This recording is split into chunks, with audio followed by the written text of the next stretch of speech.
Good morning students. जैसा कि हम लोग एनसीईआरटी का एक्सरसाइज कंप्लीट कर रहे थे, उसी क्रम को हम लोग आगे बढ़ाएंगे और आज हम लोग जो पार्ट 1 है ऑल इन वन बुक का, उसको कंप्लीट करने की कोशिश करेंगे। ठीक है, जो आईसीसी का जो टॉपिक है उसको हम लोग कल कवर करेंगे। कल हमारी जो क्लास आएगी वो टोटली आईसीसी बेस्ड होगी और कल हम लोग आईसीसी से जितने भी क्वेश्चन जो एग्जामिनेशन पॉइंट ऑफ व्यू से इंपॉर्टेंट है उसको हम लोग कल कवर करेंगे। तो आज हम लोग इसको कवर कर लेते हैं, कल हम लोग जीके का जो क्लास है उसको कंटिन्यू करेंगे। तो आज हम लोग एनसीईआरटी खत्म कर दिए और अभी हम लोग शुरू कर रहे हैं ऑल इन वन का। चलिए हम लोग शुरू करते हैं ऑल इन वन का पार्ट 1। सभी लोग अपना बुक खोल के रखिएगा। जब भी इस वीडियो को देखने आइए एक बार अपने बुक को जरूर खोल लीजिएगा, क्योंकि बुक से ही है सारा क्वेश्चन। ठीक है, तो ऑल इन वन का हम लोग पार्ट 1 देखने वाले हैं। आज हम क्या देखने वाले हैं? ऑल इन वन का पार्ट 1 देखने वाले हैं। चलिए इसको देखते हैं। तो पहला क्वेश्चन है कि which river follows through the Amazon basin and reaches the Atlantic ocean. ठीक है, कह रहा है कि कौन सी जो रिवर है वो क्या करती है, तो अमेज़न बेसिन से बहती है और अटलांटिक ओशन तक जाती है। ठीक है, तो हमने बताया था कि जो अमेज़न रिवर है कौन है, तो ये जो अमेज़न रिवर है, ठीक है, ये रिवर क्या है, तो ये रिवर जो है ये कहाँ से, ये अमेज़न बेसिन से शुरू होती है और इसका विस्तार कहाँ तक है, इसका विस्तार अटलांटिक ओशन तक है। ऑप्शन में एक नाइल दिया है, हम लोग सारे ऑप्शन को भी डिस्कस करेंगे। नाइल जो है ये अफ्रीका में बहने वाली रिवर है, याद रखिएगा। नाइल कहाँ बहती है, तो नाइल जो है अफ्रीका कॉन्टिनेंट में बहने वाली रिवर है, तो अफ्रीका तो होगा नहीं। चलिए अगला जो ऑप्शन है वो है गंगा। तो गंगा के बारे में हम लोग जानते हैं, गंगा अटलांटिक ओशन में थोड़ी बहता है, वो तो भारत में है, एशिया में है। तो गंगा जो कहाँ पे है, ये एशिया कॉन्टिनेंट में है, मूल रूप से कहाँ है, ये भारत में है। ठीक है, अगला ऑप्शन दिया है अमेज़न, तो हमारा जो आंसर होगा वो यही होगा। ठीक है, अगला आंसर है अमेज़न और इसी यही हमारा आंसर होगा। अमेज़न रिवर जो है यही अटलांटिक ओशन में बहती है। अगला रिवर है, और रिवर का नाम आपके बुक में दिया है और उस रिवर को मिसिसिपी कहते हैं। क्या कहते हैं? मिसिसिपी, याद रखिएगा। मिसिसिपी रिवर जो है ये नॉर्थ अमेरिका में बहने वाली एक प्रमुख रिवर है। कहाँ बहने वाली? तो नॉर्थ अमेरिका में बहती है। याद रखिएगा, मिसिसिपी किस कॉन्टिनेंट में? मिसिसिपी नॉर्थ अमेरिका में बहने वाली एक प्रमुख नदी में से एक है। ठीक है, तो हम लोगों ने चारों ऑप्शन को देखा। तो जो हमारा ऑप्शन सी जो है, ये जो ऑप्शन सी जो है अमेज़न रिवर, ये आपका सही होगा। ये आपका क्या होगा? क्वेश्चन के हिसाब से यही सही होगा। चलते हैं नेक्स्ट क्वेश्चन की तरफ। कह रहा है after whom the Amazon river named Amazon। हमने क्लास में डिस्कस किया था कि किसके नाम पे अमेज़न का नाम रखा गया। ये अमेज़न रिवर जो है वो इसका नाम कैसे रखा गया, तो आप एनसीईआरटी की किताब पढ़िएगा तो उसमें सबसे टॉप पे यही लिखा हुआ है। ये अमेज़न रिवर का जो नामकरण है ये हुआ था स्पेनिश एक्सप्लोरर के द्वारा। किसके द्वारा? स्पेनिश एक्सप्लोरर थे, उन्हीं के द्वारा इसका नाम रखा गया। ठीक है, इसके द्वारा स्पेनिश एक्सप्लोरर के द्वारा। ठीक है ना, स्पेन के रहने वाले थे, तो याद रखिएगा स्पेनिश एक्सप्लोरर जो थे इन्हीं का के नाम पे रखा गया। ये आदिवासी लोग थे और इन्होंने ही क्या किया था, अमेज़न रिवर की खोज की थी। इन्होंने ही बताया था कि अमेज़न रिवर नामक का कोई चीज होता है। ठीक है, अगला क्वेश्चन है question number 3, what is the climate of the Amazon basin. हमने बहुत अच्छे से बताया है कि भाई क्लाइमेट इसका कैसा है। अगर बात करें तो क्लाइमेट के बारे में, अगर बात करें तो अमेज़न के क्लाइमेट के बारे में तो हम लोग शुरू दिन से ही पढ़ते आ रहे हैं कि इसका क्लाइमेट कैसा होगा, तो हॉट एंड ह्यूमिड होगा। कैसा होगा? हॉट एंड ह्यूमिड, यानी कहीं कहीं आप हॉट एंड ड्राई देखते हैं। दोनों जो ऑप्शन होगा उसको हम लोग कनेक्ट करेंगे। देखते हैं ऑप्शन में क्या दिया है। पहला ऑप्शन है कोल्ड एंड ड्राई, ये तो होगा नहीं, कोल्ड तो नहीं होता है। Hot and wet throughout the year, ये पूरे साल हॉट एंड वेट रहता है। अगला ऑप्शन है माइल्ड एंड रेनी, माइल्ड रहता है और रेनी होता है। Extremely cold and heavy snowfall, नहीं, ये सारे ऑप्शन नहीं होंगे। ऑप्शन नंबर बी के साथ जाएंगे और ऑप्शन नंबर बी कहता है हॉट एंड, क्या करता है, तो हॉट एंड वेट। ठीक है ना, हॉट एंड क्या करता है, ड्राई नहीं तो वेट कर लीजिएगा, हॉट एंड वेट। ठीक है, तो हॉट एंड वेट के साथ हम लोग जाएंगे। चलते हैं क्वेश्चन नंबर 4 की तरफ। किसकी तरफ? क्वेश्चन नंबर 4 की तरफ। क्वेश्चन नंबर 4 कह रहा है which plant are able to grow in the dark and damp condition of the Amazon rainforest। कह रहा है तो ऐसा कौन सा प्लांट है जो डार्क और डैम्प कंडीशन में भी अमेज़न में हो जाता है। तो हमने दो नाम याद कराए थे, याद रखिएगा, एक ब्रोमिलियाड्स, ठीक है ना, याद है सबको, एक ब्रोमिलियाड्स, ठीक है, एक आपका जो नाम था वो ब्रोमिलियाड्स था, और दूसरा नाम जो था एक और ऑप्शन में दिया है ऑर्चिड। कौन सा? ऑर्चिड। ये दोनों प्लांट थे, ये ऑर्चिड और ब्रोमिलियाड, इसको हम लोग शैडो टोलरेंट प्लांट भी कहते थे। कैसा प्लांट? तो ये शैडो टोलरेंट, ठीक है ना, ये शैडो टोलरेंट प्लांट था, ठीक है ना। कौन कौन? तो ब्रोमिलियाड्स और ऑर्चिड। याद रखिएगा, शैडो टोलरेंट प्लांट है। कैसे प्लांट है ये प्लांट है आपके शैडो टोलरेंट प्लांट है। कौन कौन? तो ब्रोमिलियाड्स एंड ऑर्चिड। चलते हैं क्वेश्चन नंबर 5 की तरफ। अगला क्वेश्चन है कि what is the primary staple food of the people living in the Amazon basin. ठीक है, कह रहा है अमेज़न बेसिन में जो लोग हैं उनका स्टेपल डाइट क्या है। तो हमने इसके बारे में बताया था।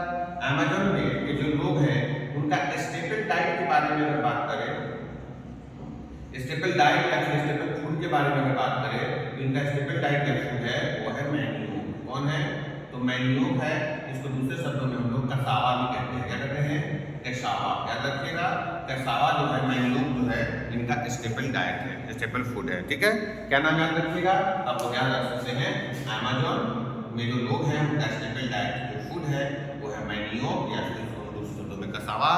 और ऐसा ऑप्शन दिया है आपके ऑप्शन नंबर सी में। राइस नहीं है, ब्रेड नहीं है, कॉर्न नहीं है, तो मैनियोक हो जाएगा। कौन सा हो जाएगा? मैनियोक हो जाएगा। अगला चलते हैं क्वेश्चन नंबर 6 की तरफ। क्वेश्चन नंबर 6 कह रहा है कि what is the primary staple food of the people living in the Amazon basin. तो अभी हमने हो गया, बता दिया। आगे चलते हैं क्वेश्चन नंबर 7 की तरफ। What is the farming method referred to as in the Amazon basin where land is clear by cutting down trees and burning debris. हमने अच्छे से बताया इसके बारे में कि देखिए अमेज़न में लोग जो थे उनका जो फार्मिंग मेथड था, क्वेश्चन नंबर 7 की तरफ हम चल रहे हैं, उनका जो फार्मिंग मेथड था यानी कृषि करने का जो तरीका था वो क्या था? तो वो था आपका स्लैश एंड बर्न कल्टीवेशन करते थे। कौन सा? तो स्लैश एंड बर्न कल्टीवेशन करते थे। ठीक है, किसी खेती करते थे वो, तो स्लैश एंड बर्न कल्टीवेशन हमने बताया था कि वो क्या करते थे, स्मॉल एरिया ऑफ जो फॉरेस्ट का जो स्मॉल एरिया है उसको वो लोग क्या करते थे, तो काट देते थे। पहले पेड़ों को काटते थे, फिर जब पेड़ सूख जाता था तो फिर उसको बर्न कर देते थे, जला देते थे, और जलाने के बाद उसके एशेस को सारे फील्ड में इक्वली डिस्ट्रीब्यूट कर देते थे, बिछा देते थे, और उसके बाद उसी को कल्टीवेशन करते थे। जैसे ही उस क्षेत्र की फर्टिलिटी खत्म हो जाती थी, फिर वो उसी प्रकार का एक दूसरा लैंड तैयार कर लेते थे, और इस प्रकार वो चेंज करते रहते थे ताकि फर्टिलिटी कम ना हो जमीन की, क्योंकि जमीन तो बहुत ज़्यादा है। हमने पहले भी बताया है कि वहाँ पे जमीन की कोई कमी नहीं थी।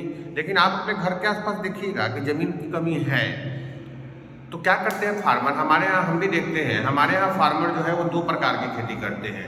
एक आपका करते हैं वो रबी क्रॉप, और दूसरा करते हैं खरीफ क्रॉप्स। ठीक है, मतलब और ये करते क्या है कि ये हमेशा खेत को कभी खाली नहीं छोड़ते, क्योंकि खेत है ही नहीं। अगर खेत को खाली छोड़ेंगे तो फिर फूड स्कार्सिटी हो जाएगा। लेकिन जंगल में तो कमी नहीं है, जंगल में तो बहुत सारा लैंड ऐसे ही पड़ा हुआ है, तो ये लोगों के पास जमीन की कमी नहीं होती है। इससे इनको जब लगता है कि इसकी फर्टिलिटी खत्म हो गई है, ये तुरंत क्या करते हैं, जमीन को चेंज कर देते हैं, जमीन को बदल देते हैं और दूसरी जगह ये खेती करते हैं। और इस प्रकार की खेती को हम लोग कहते हैं स्लैश एंड बर्न फार्मिंग। ठीक है, स्लैश एंड बर्न फार्मिंग। चलते हैं अगला क्वेश्चन की तरफ। कन्वेंशनल फार्मिंग उसको कहते हैं जो हमने बताया है। कन्वेंशनल फार्मिंग का मतलब है जो हम लोग करते आ रहे हैं, यानी गेहूं के समय में गेहूं रोपेंगे, फिर धान रोपेंगे, वो चलते रहेगा, उसको हम लोग कन्वेंशनल कहेंगे। जो पारंपरिक है उसको कहते हैं पारंपरिक खेती। ठीक है, आगे चलते हैं हम लोग ऑर्गेनिक फार्मिंग, वही जो ऑर्गेनिक आप करते हैं, क्या करते हैं, और ऑर्गेनिक खाद वगैरह डाल करके जो आप करते हैं उसको ऑर्गेनिक फार्मिंग कहते हैं। ठीक है, चलते हैं हम लोग अगले क्वेश्चन की तरफ। अगला है where is Ganga Brahmaputra basin situated. तो हमने बताया था कि गंगा ब्रह्मपुत्रा जो है वो सब ट्रॉपिकल रीजन में आता है। कौन से रीजन में आता है? अगर बात करें गंगा ब्रह्मपुत्रा के बारे में, तो गंगा जो है और ब्रह्मपुत्रा जो बेसिन है, ठीक है, गंगा ब्रह्मपुत्रा जो बेसिन है ये कौन से रीजन में आएगा? याद रखिएगा, यह आएगा आपका सब ट्रॉपिकल रीजन में। कौन रीजन में? सब ट्रॉपिकल रीजन में आएगा। ठीक है, और सब ट्रॉपिकल रीजन आपको पता है, सब ट्रॉपिकल रीजन में हम लोग भी आते हैं। ठीक है ना, तो हमारा भी क्लाइमेट वैसा ही है, सब ट्रॉपिकल क्लाइमेट में हम लोग आते हैं। चलते हैं अगला क्वेश्चन की तरफ। Which coniferous trees can be found in the parts of Uttarakhand, Sikkim and Arunachal Pradesh due to their cool climate and steep slope. हमने बताया था अच्छे से कि कौन कौन से पेड़ वहाँ पे आपको देखने को मिलेंगे, कहाँ कहाँ, तो उत्तराखंड में, सिक्किम में, अरुणाचल प्रदेश में। ठीक है, और आपको कहाँ, और आपको मान के चलिए ना, जो आपका हिमालय के नीचे वाला जो रीजन है, यानी यूँ कह सकते हैं हिमालय के जो फुट हिल्स है, वहाँ पे कौन कौन से पेड़ पाए जाते हैं। तो हमने पहले भी बताया है कि वहाँ पे आपको पाइन मिलेगा। वैसे कौन सा ट्री मिलेगा, तो वहाँ पे फुट हिल्स में क्या मिलेगा, तो हिमालय के फुट हिल्स में, हिमालय का जो पार्ट है foot hills of the Himalaya में आपको कौन कौन से पेड़ मिलेंगे, इसको ध्यान रखिएगा। तो foot hills of the Himalaya में आपको पेड़ मिलेंगे पाइन, ठीक है, इसका सीड FIR सीड, उसके बाद देवदार, ये आपके पेड़ वहाँ पे, ये ट्री जो है वहाँ पे देखने को मिलेंगे आपको। ये क्वेश्चन नंबर 9 का आंसर हो गया। क्वेश्चन नंबर 10 की तरफ हम चलते हैं, जो ऑप्शन नंबर ए के साथ हम लोग जाएंगे। 9 का क्या हो जाएगा आंसर, आंसर नंबर 1। आ सकते हैं क्वेश्चन नंबर 10 की तरफ। क्वेश्चन नंबर 10 कहता है कि which variety of dolphin locally called susu is found in the fresh water of the Ganga and Brahmaputra river, यानी गंगा ब्रह्मपुत्रा में वो कौन सा डॉल्फिन है जिसको हम लोग लोकली सुसु के नाम से भी जानते हैं, इसको हम लोग ब्लाइंड डॉल्फिन के नाम से जानते हैं। नाम से इसको हम लोग ब्लाइंड डॉल्फिन के नाम से जानते हैं। ब्लाइंड डॉल्फिन जो है, इसको हम लोग लोकली क्या कहते हैं, इसको हम लोग लोकली सुसु कहते हैं। लोकली क्या कहते हैं इसको हम लोकली हम लोग सुसु, यानी वहाँ के लोग हैं इस ब्लाइंड डॉल्फिन को सुसु कहते हैं। ठीक है, याद रखिएगा ब्लाइंड डॉल्फिन है जो कि गंगा में आपको देखने को मिलेगा, या गंगा ब्रह्मपुत्रा जो बेसिन है उसमें आपको देखने को मिलेगा। अगला है which programme has been launched by the prime minister of India to accelerate effort for universal sanitation coverage and focus on sanitation. ठीक है, यानी भारत के जो प्रधानमंत्री हैं उन्होंने कौन सा प्रोग्राम लॉन्च किया है ताकि गंगा को साफ किया जा सके। सैनिटेशन का मतलब होता है साफ, यानी क्वेश्चन नंबर 11 एक प्रोग्राम लॉन्च किया गया, ठीक है ना, नरेंद्र मोदी के द्वारा, और उसका नाम है नमामि गंगे प्रोग्राम। क्या नाम है, नमामि गंगे प्रोग्राम। और इसको लॉन्च किया गया इसलिए ताकि जो गंगा है उसको पूर्ण रूप से क्या किया जाए, गंगा को पूर्ण रूप से साफ किया जाए। गंगा में बहुत गंदगी थी, तो गंगा को साफ करने का लक्ष्य रखा गया कि गंगा को हम पूर्ण रूप से साफ करेंगे, और इसके लिए नमामि गंगे प्रोग्राम को लॉन्च किया गया। चलते हैं अगला क्वेश्चन नंबर 12 की तरफ। अगला है Ankur from Indore Madhya Pradesh decided to go to Allahabad.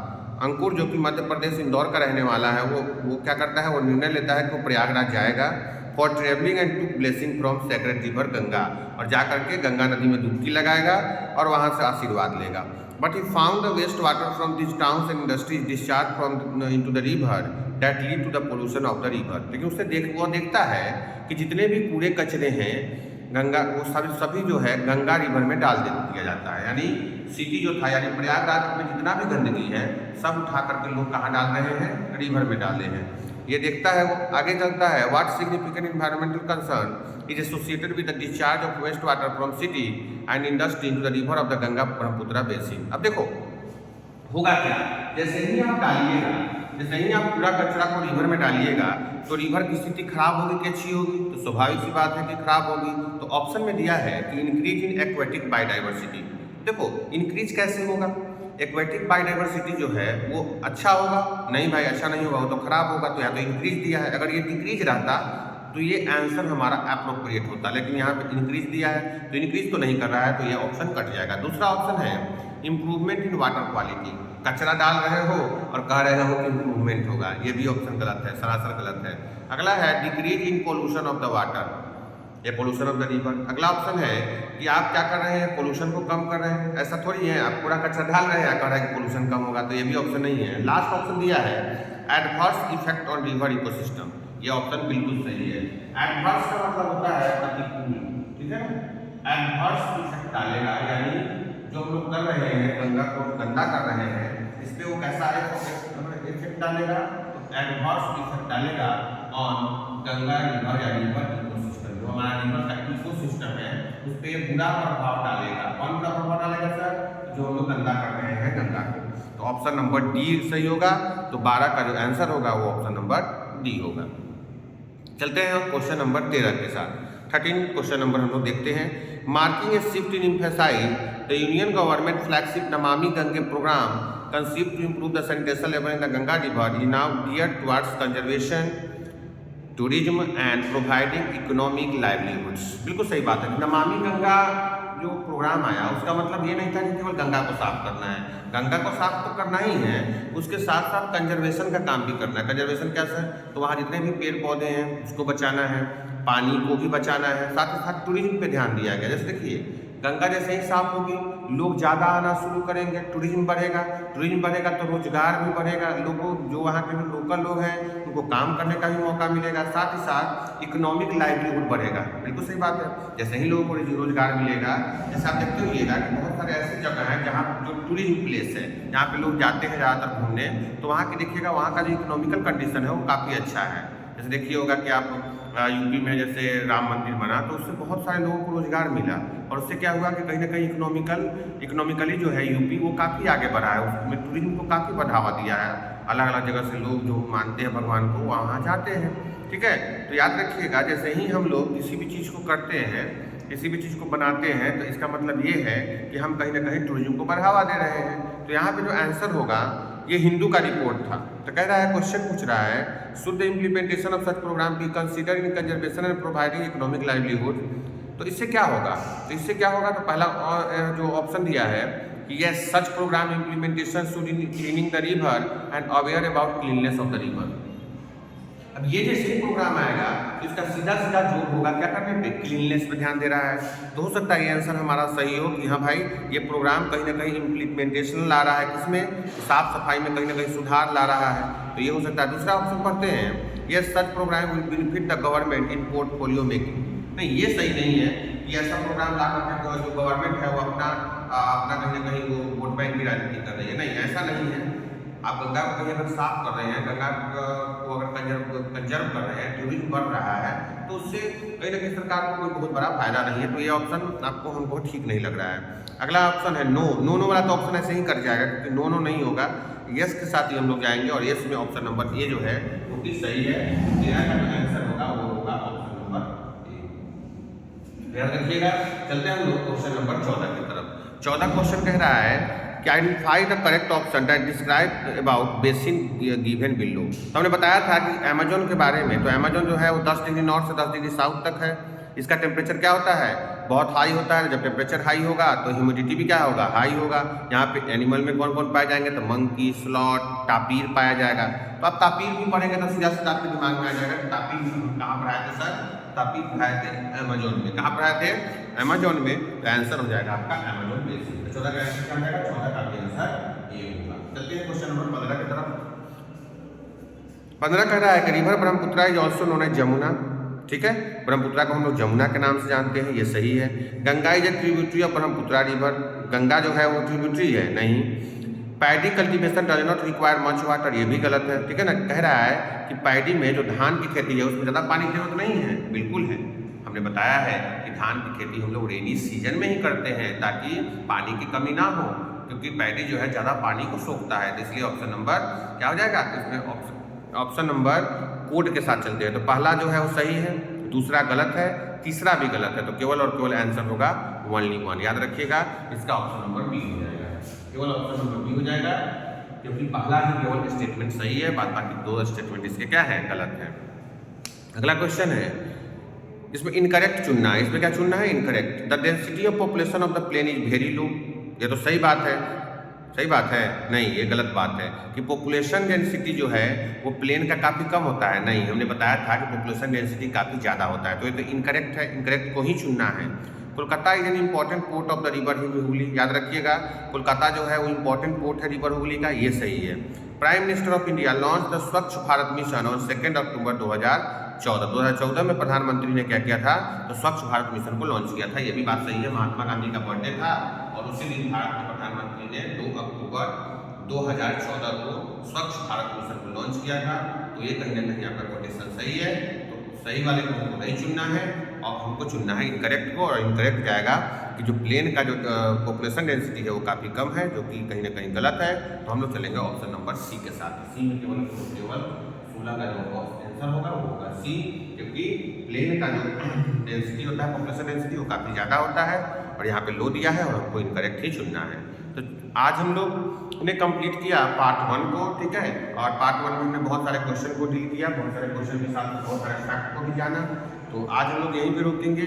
कल हम लोग जीके का अगला जो टॉपिक है आईसीसी इवेंट वाला, उसको हम लोग कंप्लीट करेंगे और फिर से हम लोग सोमवार से कोशिश करेंगे, जब हम लोग क्लास में होंगे, हो सकता है मौसम खुल जाए और हम लोग जब क्लास में होंगे तो हम लोग अपने सिलेबस को आगे बढ़ाएंगे। चलिए, जुड़ने के लिए बहुत बहुत धन्यवाद। Have a warm day. Thank you very much.